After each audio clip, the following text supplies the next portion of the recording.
Good evening. I'm Christina Marie, and you're watching LiveWire. I'm in for host Ray Tatter tonight, and we have a special show for you. We are going to go over a couple more films for a place called Sacramento. Stay tuned, and we'll be right back after this.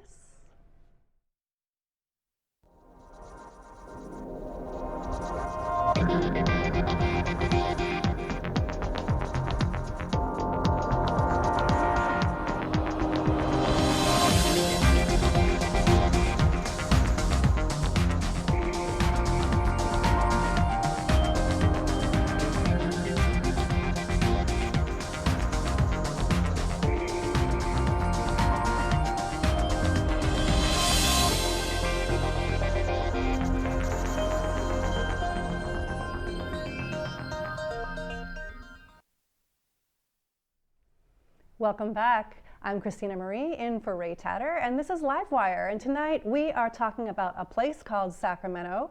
We have William Marks and Madeline McChesney here tonight, and another special guest that you'll meet in just a little bit. But we're going to talk about Paper Notice first. Hello, welcome. Howdy. Hi.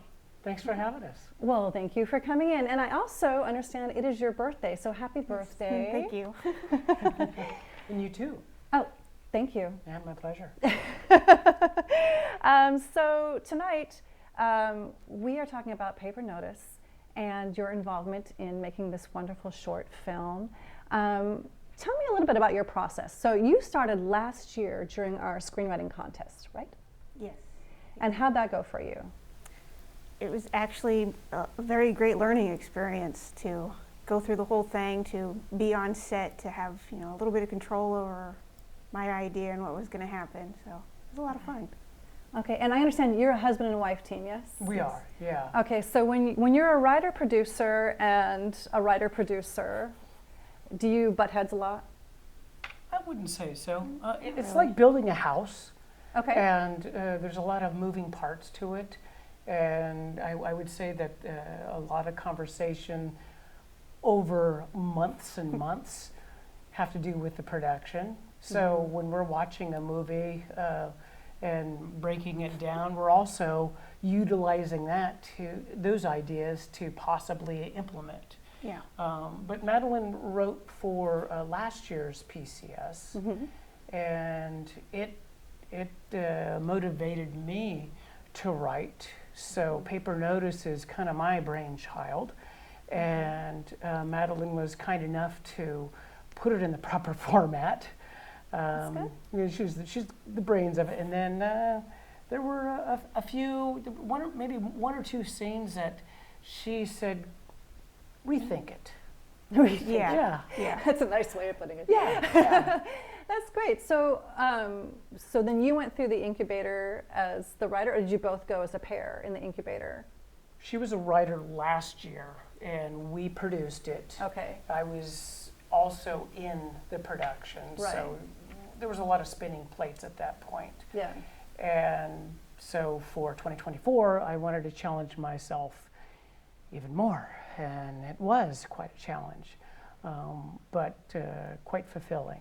So I wrote, she helped, we produced, I directed, I'm in it, and then also it was engineered to where it was filmable, so it wasn't extremely complicated. So You streamlined it. Yeah, streamlined it. It's in the house. Right.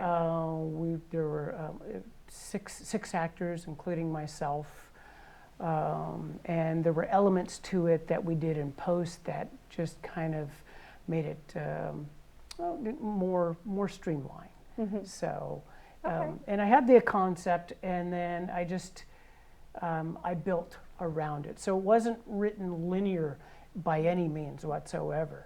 So wait, if you had to submit it for the script contest, though, it had to be a complete package when you turned it in, right? Absolutely. So yeah. did you take Don Spinella's class to do that, or did you just kind of hope you were going to get that in and win? I had Madeline to help me. Okay. To tweak it, to Yeah, make it. he wrote the first draft, and then I went through it and basically just asked him all the questions I would ask myself when writing a script, Okay. and let him fill in the blanks because it was his idea. Yeah. So, and it just worked. Just kind of flowed. Yeah. So That's great. it was last year, June-ish, I started to think about it. We were still in production last year with the Clones movie. Right.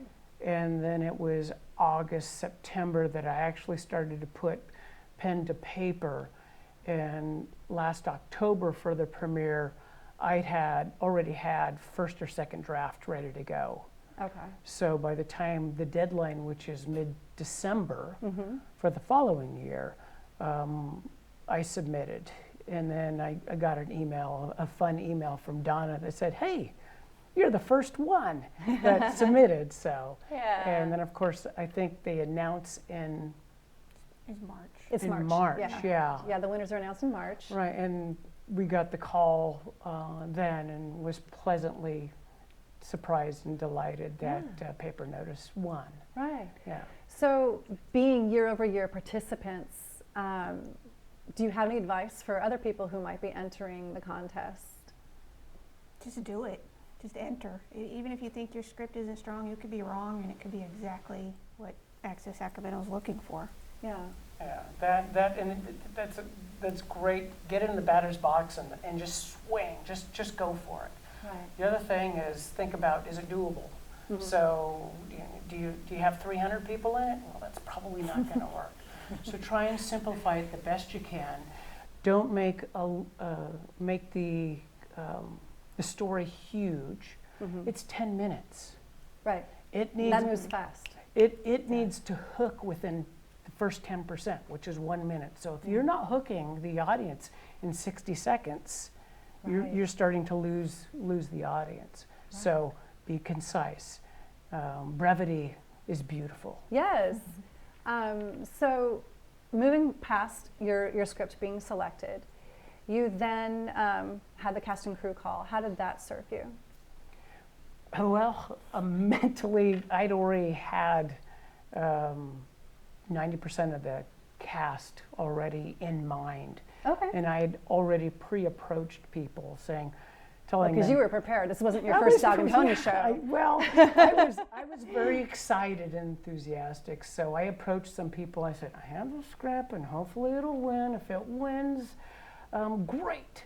Yeah. But if it doesn't win, we're going to produce it anyway. Right. And I think I wouldn't have said that if it wasn't for Access Sacramento and a place called Sacramento, because it gave us the confidence that, you know what, we did one film. Yeah.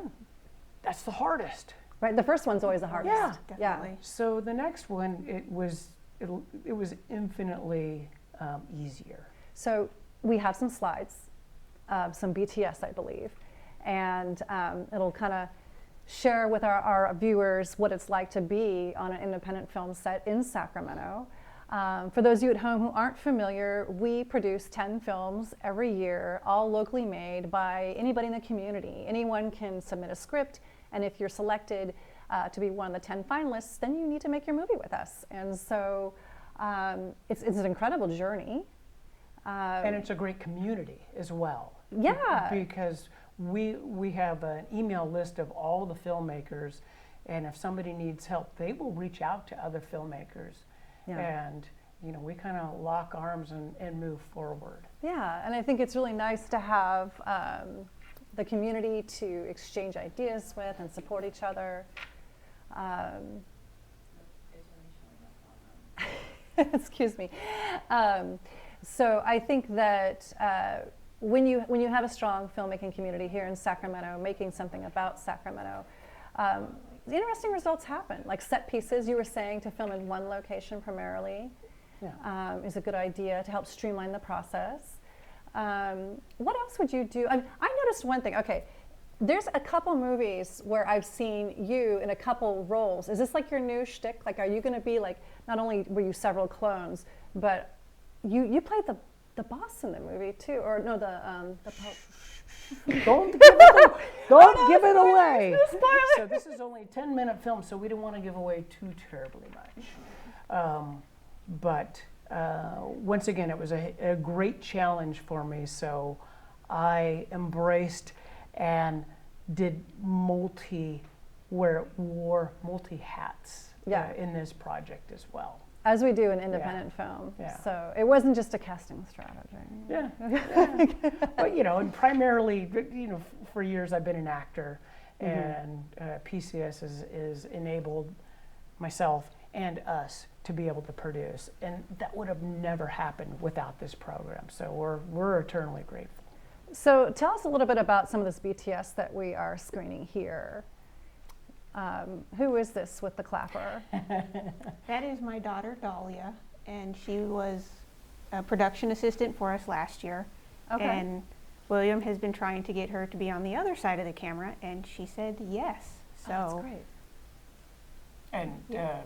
And she has been saying no for years, but she Okay. has a great look. She has a great energy. She finally said yes, and she did a fabulous job. Now, you got some nice gear here. Well, that is Josh Williams. That's my DP, and he also did the sound and the editing. And there's Josh there in all of his glory, usually in flip-flops. And he also was the DP last year. That was actually almost when we wrapped, and I entitled that. That is a picture of a director / actor finally wrapping. So I was feeling really good there, and that was in between shots. That's great. So do you think, I mean, I don't want to ask if you're going to do a third year before we really get through your premiere, but do you have any hopes, dreams, wishes, expectations for your premiere coming up in October? We hope I hope that the audience laughs and from their soul, and I really want them to laugh, because if that happens, then personally I will feel fulfilled. And I told the cast and crew, if it does great, that's because of all of you. If it flops on its nose, that's my fault. And so everybody came together. So if we have any success on this, that'll be great. And so for next year, we both have a few things in our back pockets that we're still working on. Well, I think we're both goaling ourselves to enter for next year, but it Sounds like you caught the bug. This is 2024, so we're going to see what happens at the premiere, and it's a great experience for everyone, not just the actors or the directors. So it looks like we also have some B-roll Oh. of your project. Do we have it on screen? I was hoping to. Sir!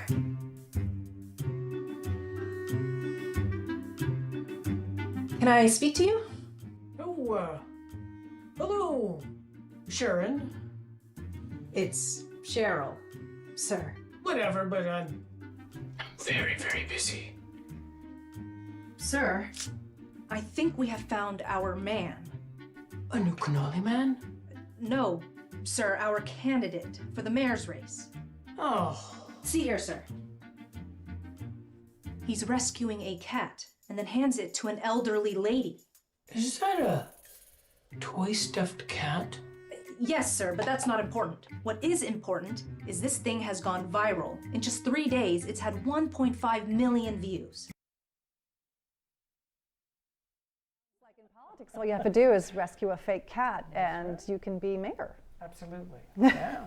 Please don't tell this year's candidates that. We shan't. Well, it is pretty funny. Earlier we were talking about timing and how that affects comedic timing. How is that for you in the editing suite?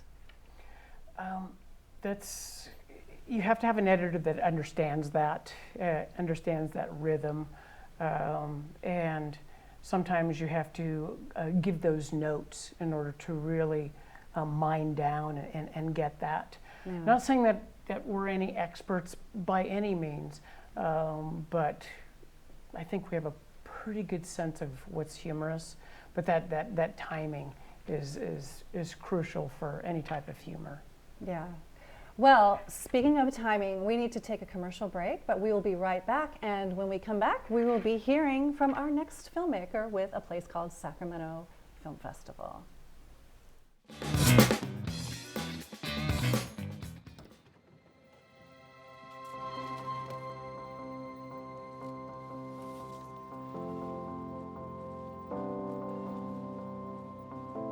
The impact of a meal goes well beyond feeding our bodies.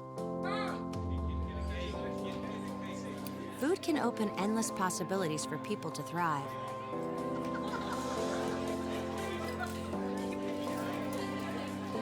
Because when people are fed, futures are nourished.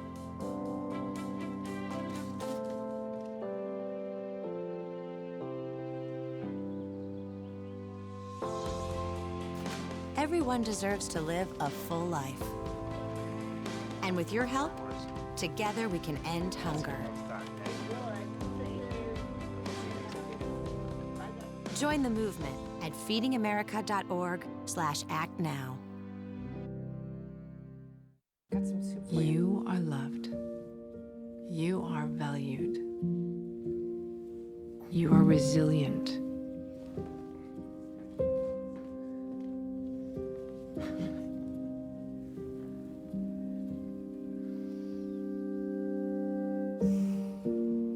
You got this. You're there for them. We're here for you. Find free care guides at aarp.org/caregiving.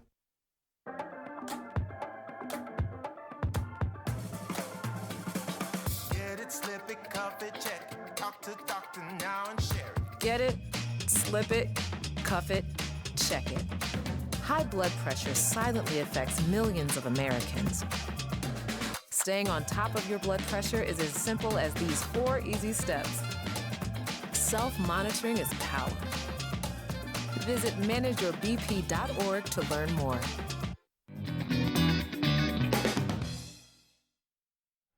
Hi, you're watching LiveWire. I'm Christina Marie in for Ray Tatter, and you are back.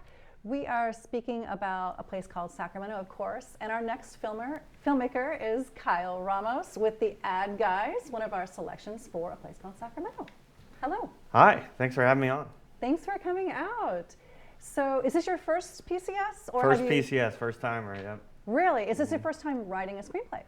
First time writing a full screenplay by myself. I've worked on other short ones with friends, but this is like first solo project. Wow. So, tell me a little bit about your journey. You submitted in like December, January?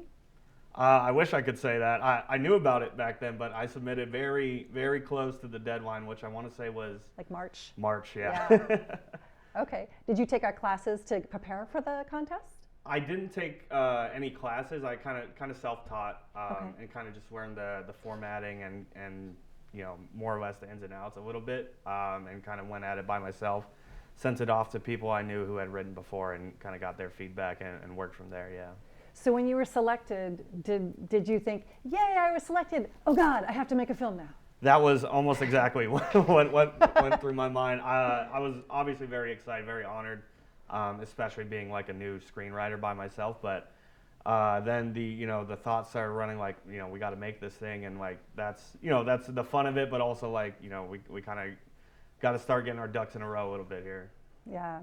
So having a film incubator like a place called Sacramento, did you find that was valuable, like with the tools that we offered, between like the cast and crew call, the rentals, or it's not even rentals, right? We loan it to you. Right. Yeah. It was incredibly valuable. I mean, the cast and crew call basically filled out my entire crew, almost my entire cast. I actually had someone who was part of cast and crew, so that worked out, and it was huge. I didn't know quite what to expect going into it, and I wasn't sure if there was going to be 10 people there or 50 people, but there was a huge turnout, and I just remember at the end of the night, my voice was like cracking and my mouth was so dry, just like talking to so many people, and it was really encouraging to see just a really passionate filmmaking community in Sacramento, and that was really heartening. But overall, it was a huge resource for making this film, and I could not have done it without that, for sure. Awesome.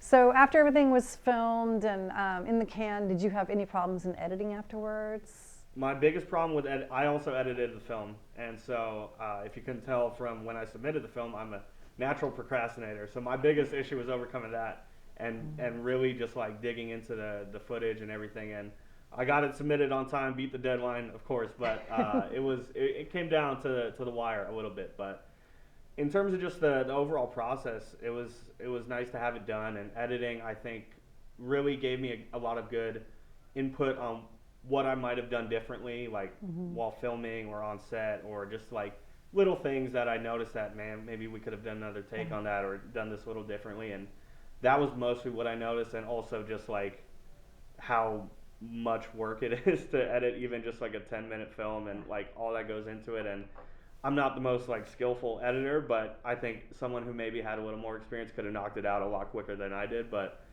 overall, it was nice to kind of have my own hands on the film. And I know if I had given it to someone to edit, I'd be overbearing them with like notes and like, this is how I want things. And control freak, huh? Maybe a little bit. But like, I was self-aware at least enough to know where I'll probably be a little too much, so I might as well just do it myself. Yeah, you know, a lot of first-time filmmakers feel like they have to do everything themselves to control their vision.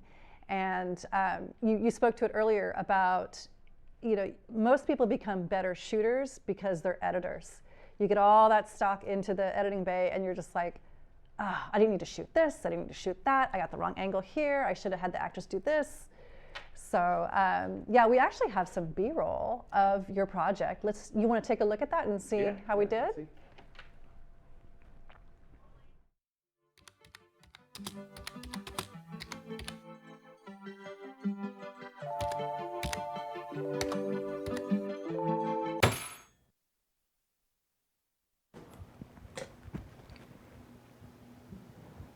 I think the only thing more broken than your spirit is your keyboard.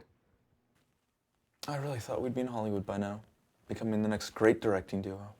Weird, because I spent 4 years in film school dreaming of writing dumb articles for fuzzbee.com. Don't you ever get tired of it, Sean? Running in this rat race of life, day after day, spent as a cog in this soul-sucking machine. Eddie, it's only our third day here, at our first job we've ever had. Well, second, if you include that summer we bought and sold all those Goodwill stuffed animals. With our degrees, we're lucky to have any job in the first place. Just give me till lunch. I'll find us a way out of this hamster ball we call corporate America. Find us a way out. So, I mean, I love what you do with the film. It's really funny, and I think it captures a lot of what Sacramento filmmakers go through when they're trying to do commercial work or other work to make ends meet. So I really did enjoy the film.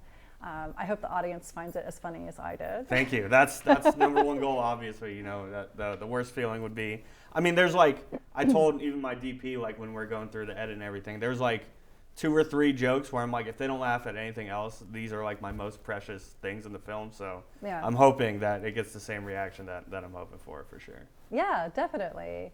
So, and I think that, you know, with filmmaking, especially being a team, I call it a team sport, right? Because, you know, you might have a vision as a writer, director, producer, and then it gets into the editing bay, and somebody might have different comedic timing in their cutting.